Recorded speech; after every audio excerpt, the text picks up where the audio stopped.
జై శ్రీరామ్. జీవితంలో మన ఫోకస్ దేని మీద పెడితే అది మన జీవితంలో పెరుగుతూ ఉంటుంది.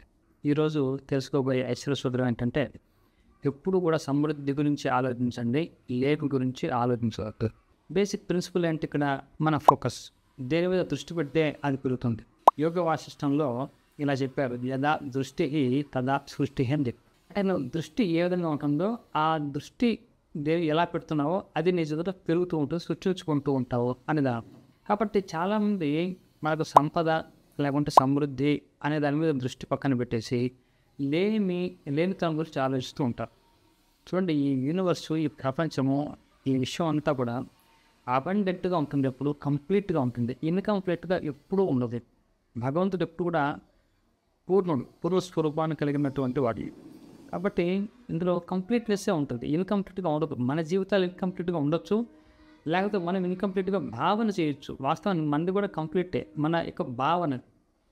చూడండి, భారతదేశం స్వతంత్రం వచ్చినప్పటికీ మన దేశం యొక్క జనాభా 40 కోట్లు.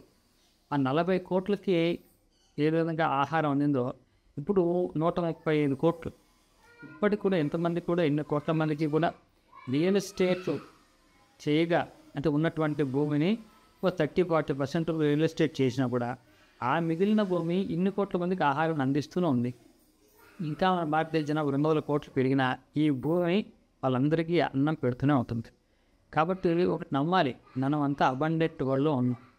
ఎంత గాలి ఉంది ఇక్కడ, ఎంత నీరు ఉంది, ఇవన్నీ కూడా ఎంత అబండెంట్గా ఉంది. మనం కూడా అందులో ఒక పార్ట్ కదా, మనం కూడా అబండెంటే. మన సంపద కూడా అపారంగా ఉంటుంది ఇక్కడ అని మనం నమ్మాలి. మనం ఏదో గొప్పమ్మ కోరికలు పెట్టేస్తారు, అది నాకు అవ్వలేదు అంటే దాంట్లో నేను గురించి ఆలోచించడం సరైన పద్ధతి కాదు. మనకు ఉన్న దాంట్లో మనం ఎంత అబండెంట్గా ఉన్నామో ఇది ఇంపార్టెంట్. సరే చూడండి, ఒక వ్యక్తికి 50,000 రూపాయల జీతం వస్తుంది. 50,000 రూపాయల జీతం రాగానే వీడి యొక్క ఆలోచనలు ఏంటి? ఇప్పుడు ఆలోచన చేయండి. ఏమిటి? ఇప్పుడు వెంటనే నేను దానికి ఇది కట్టాలి, ఇది కట్టాలి, తర్వాత ఈఎంఐకి సరిపోదు, ఆ బిల్లుకి సరిపోదు, ఈ నెల ఎంటర్టైన్మెంట్గా నాకు డబ్బులు మిగలలేదు అంటే ఈ ఫోకస్ మొత్తం దేని మీద ఉంది? ఏది లేదు దాని మీద ఫోకస్ చేస్తున్నాడు. ఇప్పుడు నేనేమంటానంటే, ఏది ఉందో దాని మీద ఫోకస్ చేయి. పూర్తిగా దాన్ని నెగ్లెక్ట్ చేసాం. 50,000 రూపాయలు వచ్చింది కదా, 50,000 రూపాయలు ఎన్ని విధాలుగా నువ్వు ఉపయోగించావు. పిల్లలు స్కూల్ ఫీజు కట్టి ఉండొచ్చు, ఏదో ఒక ఇన్సూరెన్స్ పాలసీ కట్టి ఉండొచ్చు, సేవింగ్స్ ఏమన్నా చేసుకుంటాం, ఇంకేదన్నా చిట్ ఫండ్ ఏమన్నా కడతాం. ఇలా ఎన్నో విషయాలు మనం చేస్తాం. గ్రాసరీస్ ఒక 10,000 రూపాయలు పెట్టి గ్రాసరీస్ కొంటాం, ఇంటి అద్దెస్తాం. ఎంత చేసాం చూసారా?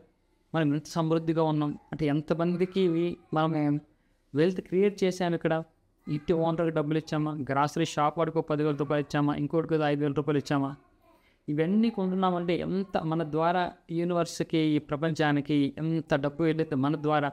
ఇది కదా సమృద్ధి ఫీలింగ్. మనకి ఇది ఉండాలి. అంతేగాని డబ్బులు రాగానే మళ్ళీ ఈఎంఐ అంతా కట్ అయిపోతే నెక్స్ట్ మంత్ ఇలాగా, ఈ మంత్ ఇలాగా, ఈ బిల్ ఎలాగా, ఆ బిల్ ఎలాగా, అంతసేపు ఇది ఎలాగా అనే ఆలోచన వరి తప్పిస్తే మనం 50,000 ఎంత పని చేసాం. మనం ఎంతమందికి ఈ 50,000 మనం షేర్ చేసాం.